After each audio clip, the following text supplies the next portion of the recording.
La semaine dernière, j'ai publié une vidéo très personnelle sur ma relation toxique avec mon ex japonais qui en gros était un prédateur. J'avais 15 ans, lui il en avait 28 et je savais très bien qu'en parlant de ce sujet, il y aurait des critiques. Et puis après avoir lu certains commentaires, je me suis dit qu'il y avait quand même pas mal de choses à clarifier, peut-être des détails dont vous aviez besoin pour bien comprendre. Donc c'est ce dont on va parler dans cette vidéo. Avant toute chose, si jamais vous n'avez pas vu celle de la semaine dernière, je vous invite très fortement à aller la voir pour comprendre de quoi je parle. Et surtout, je vais être un petit peu plus explicite dans cette vidéo aussi, donc trigger warning, on va parler d'abus sexuels, d'emprise et de violence sur mineurs. Coucou à tous, j'espère que vous allez bien. Ici ça va, comme vous pouvez le voir, c'est le début des sakura. Regardez, j'en ai même trouvé par terre, j'en ai mis dans mes cheveux parce que je trouvais ça trop mignon. Alors, pour être tout à fait honnête avec vous, et je préfère vous le dire tout de suite, j'avais pas spécialement envie d'en reparler. Je vous l'ai dit à plusieurs reprises, mais le fait de réaborder ce sujet-là que j'avais enterré dans ma mémoire il y a très longtemps, c'était plus difficile que ce que je pensais, à tel point que ça m'a amené des insomnies, du stress, de l'anxiété, etc. Bon, quand on traite ce genre de sujet, je suppose que c'est normal. Donc si je reprends la parole, c'est pas pour faire du buzz, du sensationnalisme ou je ne sais pas quoi, c'est vraiment parce que j'en avais besoin, notamment à cause de certains commentaires. Il y en a qui étaient vraiment pas sympas et qui ont beaucoup minimisé ce que j'ai vécu. Je peux comprendre aussi d'un côté parce que c'est vrai que dans ma vidéo, je rentre pas du tout dans les détails de ce qui m'est arrivé quand j'étais au Japon sur place. Je parle pas des abus que j'ai subis, je pense par pudeur tout simplement. J'avais pas spécialement envie de rentrer dans les détails quoi. C'est un sujet qui est délicat. Et surtout d'en parler sur YouTube, d'en parler à des milliers de personnes que je ne connais pas. Même si je sais que la majorité d'entre vous est bienveillante, il y en a certains, ça ne l'est pas. Donc voilà, ce que je voulais dire surtout en fait, c'est que cette vidéo, elle est là pour clarifier les choses.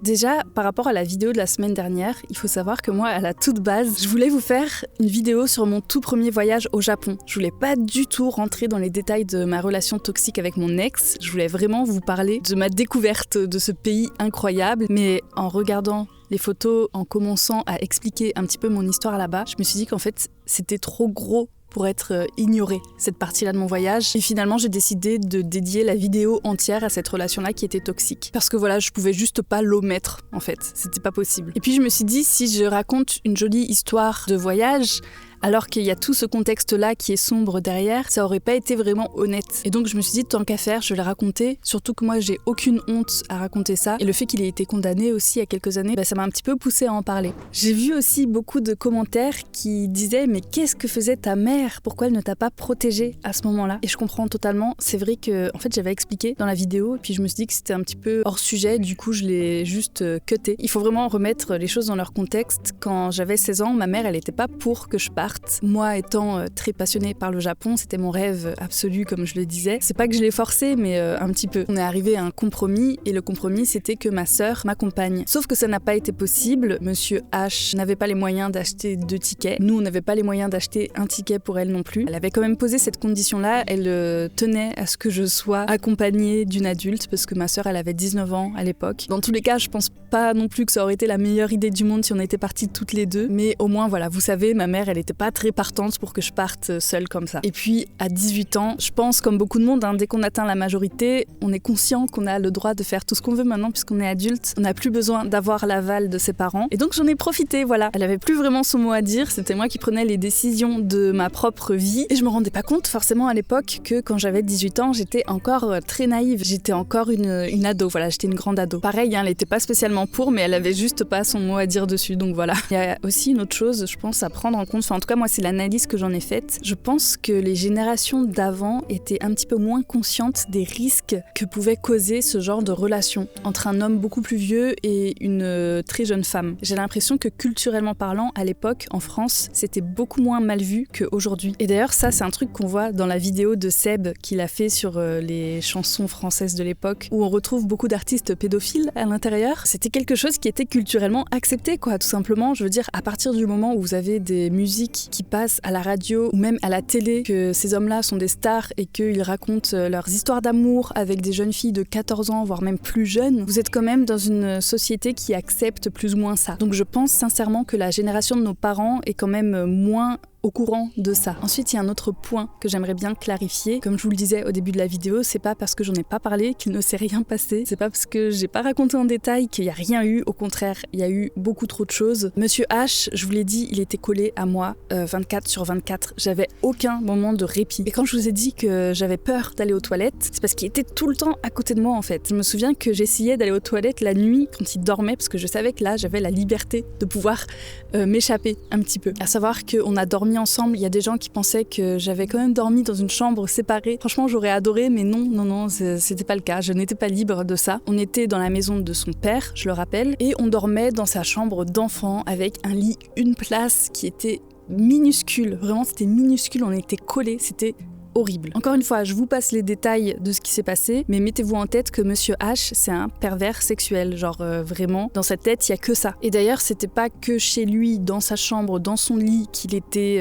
un pervers, c'était aussi à l'extérieur. Donc je n'avais du répit jamais en fait. Partout où on allait, il trouvait un moyen que ça se passe. Et pourtant, il avait conscience que j'étais encore mineure au Japon, que ce qu'il faisait, c'était pas ok. Il stressait de fou en fait quand on était à l'extérieur parce qu'il avait trop peur de se faire prendre tout le temps. Il disait non, faut qu'on se cache, j'ai pas envie de me faire contrôler par la police au cas où et tout, on sait jamais, t'es quand même mineure ici, t'es une étrangère et tout, donc ça serait bizarre. Il savait très bien que la situation, elle posait problème. Je le rappelle encore une fois ici, mais quand on s'est rencontrés, j'avais 15 ans. Et lui, il avait 28 ans. Honnêtement, j'ai aucun souci avec les différences d'âge dans le couple, à partir du moment où vous avez quand même un âge assez avancé. Parce que plus vous êtes jeune, surtout quand vous êtes une femme, plus c'est facile en fait d'être victime d'un prédateur. Je veux dire, il y a quand même une différence entre une fille de 13 ans qui sort avec un mec qui a 33 ans et une femme qui a 33 ans et qui sort avec un homme de 53 ans. C'est quand même 20 ans de différence, mais d'un côté, on parle d'une relation entre un adulte et un enfant, et de l'autre, on parle d'une relation entre un adulte et un adulte. Donc c'est deux choses complètement différentes. Personnellement, je n'avais pas spécialement conscience de ça à l'époque. J'avais même une amie au lycée qui sortait avec un homme de 50 ans qui était horrible d'ailleurs, alors que elle en avait 15. C'est juste pas normal en fait comme situation, et j'arrive pas à croire qu'il y ait des personnes qui pensent le contraire aujourd'hui en 2026. Et je me dis que les personnes qui m'ont envoyé des commentaires comme ça en me disant que la situation était tout à fait normale et qu'il s'est rien passé de grave sont peut-être elles-mêmes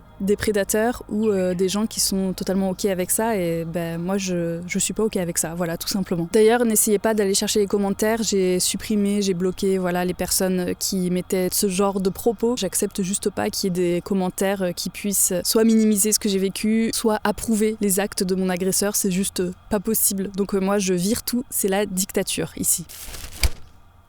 J'ai reçu d'autres témoignages après la sortie de ma vidéo. Il y a d'autres filles qui se sont sorties, qui ont été victimes de ce même homme. Sa victime la plus jeune, elle avait 13 ans. Il a été condamné aussi pour violence physique, c'est-à-dire qu'il a donné des coups à ses partenaires. Et franchement, moi, dans mon malheur, j'ai eu de la chance parce que j'ai jamais reçu de coups. Je trouve que comparé aux autres filles qui ont vécu des choses bien pires que moi, je suis quand même chanceuse parce qu'il y en a pour qui ça a été vraiment très très compliqué et elles ont vécu des histoires très très dures avec lui. Bon, comme je disais dans l'autre vidéo, j'ai pas spécialement envie de rentrer dans les détails parce que c'est des histoires qui m'appartiennent pas, je me sens pas spécialement à l'aise de parler à leur place. Donc voilà, je pense que vous comprendrez, mais c'est pour vous donner une idée de la chose. Autre détail important aussi, Monsieur H, aujourd'hui, il essaye de relancer sa carrière de musicien, donc il essaye de revenir en France, en Europe, parce que voilà, c'est son terrain de chasse favori, je pense. Quoique, je me souviens qu'à l'époque, il allait beaucoup aussi en Amérique du Sud, au Mexique. Qui sait, il s'est peut-être passé des choses aussi là-bas. C'est juste de la supputation, j'en sais rien. Mais je me dis, la manière dont il a traité ses fans en France, pourquoi il aurait pas fait la même chose au Mexique? Et cerise sur le gâteau, au Japon, il a tenté, et je sais pas si c'est encore le cas aujourd'hui, mais de devenir producteur pour groupe d'idoles. Je sais pas si vous savez ce que c'est les idoles au Japon. Généralement, ce sont des groupes de jeunes filles, très jeunes, voilà. Donc on se demande pourquoi, tiens, d'un coup, monsieur a envie de produire des très jeunes filles. C'est quand même bizarre, quoi. Et d'ailleurs, c'est marrant, parce que ça prouve bien les messages et les captures d'écran que je vous avais montré dans ma vidéo de son ancien collègue qui disait qu'il aimait beaucoup trop les jeunes filles, que son ex était membre de AKB48, qu'il n'aimait pas les femmes plus âgées parce qu'il aimait avoir le contrôle. Mais voilà, tout ça pour dire que ça montre bien sa personnalité à ce monsieur. Et d'ailleurs, d'autres détails que je peux vous donner par rapport à moi, mon voyage que j'ai vécu en 2012 avec lui. Petites anecdotes, voilà. Quand on était dans la voiture, donc je vous le rappelle, on a voyagé de Tokyo jusqu'à à Kyoto jusqu'à Niigata, on a fait beaucoup de voitures, il refusait catégoriquement qu'on mette de la musique autre que celle qu'il avait produite, donc sa musique à lui, sous prétexte qu'il avait peur de, sans faire exprès, s'inspirer d'autres artistes. Alors moi, honnêtement, je pense que c'est plutôt parce qu'il a un ego un petit peu surdimensionné et qu'il acceptait pas que j'écoute d'autres artistes que lui, japonais. Pendant plusieurs heures, on a dû écouter juste ses chansons. Franchement, c'était un supplice. Autre anecdote qui vous allez trouver marrante, je pense. Mon mari a rencontré Monsieur H il y a quelques années, avant même que Mitsu et moi on se rencontre. C'est quand même assez fou quand on y pense. Vraiment, avec Mitsu, genre notre destin s'est croisé à plusieurs reprises. Je sais pas si c'est la bonne manière de dire ça, mais vous comprenez l'idée. Genre à chaque fois, on se rappelle des choses, on se remémore des choses, on se dit ah oui, mais moi aussi j'étais là, mais moi aussi je connaissais cette personne-là et tout. Enfin bref, c'est assez marrant. Mitsu a croisé beaucoup trop d'ex à moi. D'ailleurs, je comprends pas comment c'est possible. Je vais le laisser raconter un petit peu son histoire parce que j'ai trouvé ça assez intéressant et je trouve que ça montre bien aussi la personnalité du monsieur. Ah que bien le bonjour mesdames et messieurs. Bon, alors Fanny m'a demandé de vous parler un peu de ma rencontre avec Monsieur H. El famoso Monsieur H, n'est-ce pas? Alors j'ai essayé de faire court parce que j'aurais énormément de choses à dire. D'ailleurs j'hésite à parler un petit peu de tout ce qui ne va pas dans le milieu des médias, le milieu visuel en particulier, qui est un milieu que j'ai beaucoup côtoyé, et donc je sais à quel point il peut y avoir des choses assez graves qui se passent. Mais en ce qui concerne Monsieur H, alors moi la fois où je l'ai rencontré, c'est quand je travaillais dans le bar d'un de mes amis du côté de Kabukicho à Shinjuku. C'est un bar qui avait comme particularité que on accueillait beaucoup de gens du milieu justement de la musique, du milieu visual kei en particulier. Donc on avait beaucoup de groupes très connus qui venaient parce que bah voilà, c'est les gens avec qui on travaillait, c'est les gens avec qui on était amis. C'est un bar que mon pote avait ouvert à l'origine justement pour avoir un endroit où, avec tous les gens de ce milieu-là, on puisse se réunir, boire des verres, passer des soirées ensemble, tout ça, tout ça. Et comme c'est un espace qui était pas immense mais quand même assez grand, de temps en temps on organisait des événements dedans. Et donc un jour, j'ai mon pote qui me dit qu'il y a un événement prévu pour ce jour-là, que c'est un artiste japonais qui vient pour faire un showcase, donc il me dit qu'on va avoir une 50aine de personnes donc qui seront donc les clients, les fans, et que bah lui il va faire une espèce de showcase, il va chanter, et ensuite il va passer un moment avec ses fans, voilà. Donc on a dû fermer le bar, ce qu'on appelle un kashkiri en japonais, pour n'accueillir que ce fameux Monsieur H et ses fans. Et très rapidement, bah moi j'ai fini par comprendre que ce monsieur, je le connaissais très bien, parce qu'effectivement je l'avais vu plusieurs fois à la télé, je l'avais vu dans des événements en France, je savais que c'était quelqu'un qui était assez connu en France. À savoir que déjà à l'époque où il tournait en France, j'en avais des très mauvais échos de la part de gens, encore une fois, je peux citer aucun nom,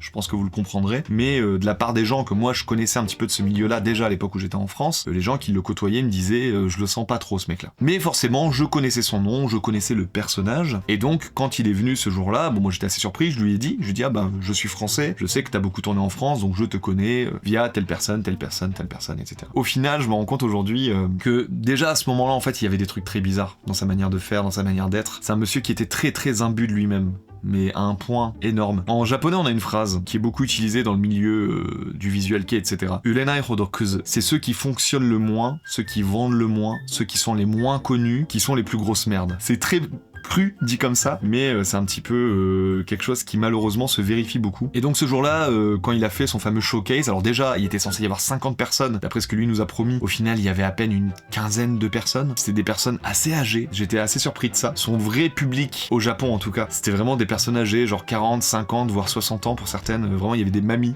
qui étaient là. Et puis ouais, dans sa manière de communiquer, dans sa manière de parler, c'était très très très bizarre. D'ailleurs le fait que ce soit surtout des mamies qui sont venues le voir, ça a rendu son show d'autant plus bizarre parce qu'il passait son temps à faire un peu la rockstar et en même temps c'est son taf, je peux pas lui reprocher ça, mais genre il était en mode craquer sa chemise, en mode comme ça limite il se collait sur elle, mais c'était des mamies de 50-60 ans quoi. Du coup c'était vraiment très bizarre. Et puis ouais non, à côté de ça, sa manière de parler de lui, de parler des autres, j'ai tout de suite vu moi que c'était quelqu'un de pas cool. Et d'ailleurs ça a un peu conforté les échos, les retours que moi j'en avais eu à l'époque où j'étais encore en France. Voilà, donc j'ai pas pensé que c'était une bonne personne, mais j'étais pas au courant de tout ce qui se tramait derrière tout ça. Et tout ça, je l'ai appris beaucoup plus tard au final, quand j'ai rencontré Fanny, que Fanny m'a raconté son histoire avec lui, tout ça. Et là, j'ai compris à quel point, ouais, c'était vraiment un personnage très très problématique. Je suis très fier de Fanny, qu'elle en ait enfin parlé, parce que je sais que ça l'a touché beaucoup. Il se passe beaucoup de choses aussi en ce moment avec justement ce renouveau, avec ce retour du visual kei, même en France. C'est important, je pense, d'en parler, parce que il faudrait pas que d'autres personnes se fassent avoir. Il y a des gens, malheureusement, parfois, qui, au travers de leur statut, profitent un petit peu, justement, des personnes fragiles, celle des personnes jeunes, dans ce cas-là, vous l'avez compris. Et donc peut-être qu'en parler maintenant, ça permet aussi de faire un peu de prévention par rapport à tout ça, et je pense personnellement que c'est une bonne chose. Donc écoutez, je rends la caméra à Fanny, désolé pour mon interruption dans cette vidéo, soutenez les personnes qui vous parlent de ça, parce que Fanny elle s'en est pris beaucoup dans la tronche, et je trouve pas ça normal, que pour une personne qui ose enfin parler de ça, qu'elle soit au final victime elle-même, alors que c'est la victime à la base. Je m'arrête là, gros bisous à tous.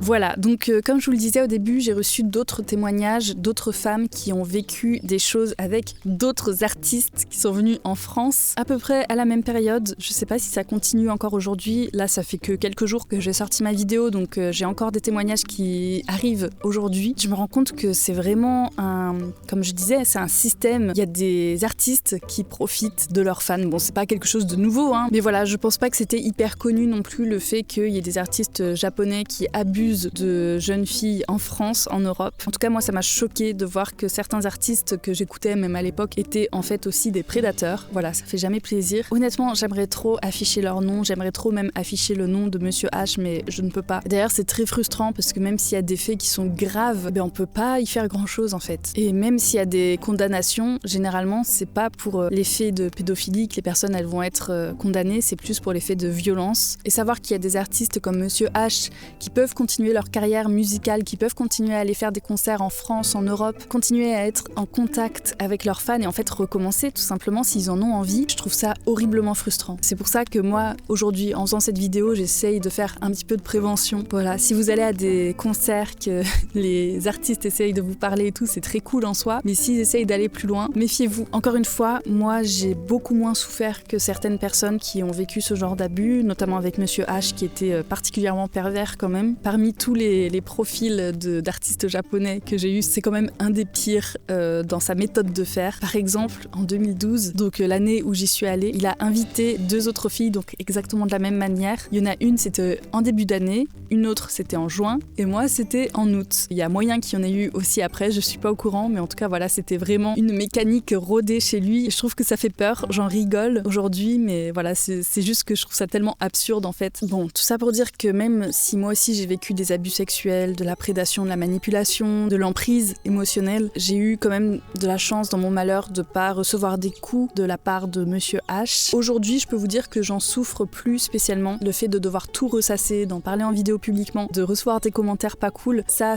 crée de l'anxiété, ça crée du stress sur le moment, mais je sais que voilà, là, les semaines vont passer, je vais oublier ça. C'est juste voilà, le fait de ressasser ça qui est un petit peu compliqué, mais sinon, vous inquiétez pas, je vais très bien. Bon, voilà, j'espère que ça aura pu clarifier un petit peu les choses. Ceci étant dit, c'était plusieurs vidéos d'affilée qui étaient assez négatives du coup sur ma chaîne. Je vous avoue que je kiffe pas trop ça. J'ai ma chaîne Yami Fanny qui est dédiée à ça. D'ailleurs, j'aurais tellement pu en parler sur Yami Fanny. Peut-être qu'un jour, quand j'aurai plus d'éléments sur le dossier, etc., je pourrais vous faire une vidéo consacrée à ça. On verra comment les choses évoluent au fur et à mesure des mois, au fur et à mesure des années. En attendant, en tout cas, j'ai une vidéo qui sort demain sur Yami Fanny sur une affaire criminelle qui est hyper connue au Japon mais qui est passionnante. Ça concerne une jeune femme étrangère qui s'est faite assassiner par un japonais. Donc je vous y attends nombreux demain si jamais vous aimez bien les histoires de true crime, les affaires criminelles, etc. qui se sont passées au Japon. Encore une fois, j'essaye d'en parler avec du sérieux, avec du respect toujours pour les victimes et aussi avec mon background de l'INALCO en études japonaises, tout ça. Donc voilà, j'essaye de vous donner les faits tels qu'ils se sont passés réellement et de vous faire une petite analyse à côté. Sinon, sur cette chaîne-là, la semaine prochaine, promis, on va faire que des choses positives parce que je pense qu'on en a tous besoin. Déjà qu'en ce moment, le monde va pas très bien. Si en plus, nous, on fait que parler de trucs un peu dark, ça va pas spécialement nous aider. Je vous retrouve la semaine prochaine avec une vidéo good vibes. Et sur ce, moi, je vous souhaite un bon week-end.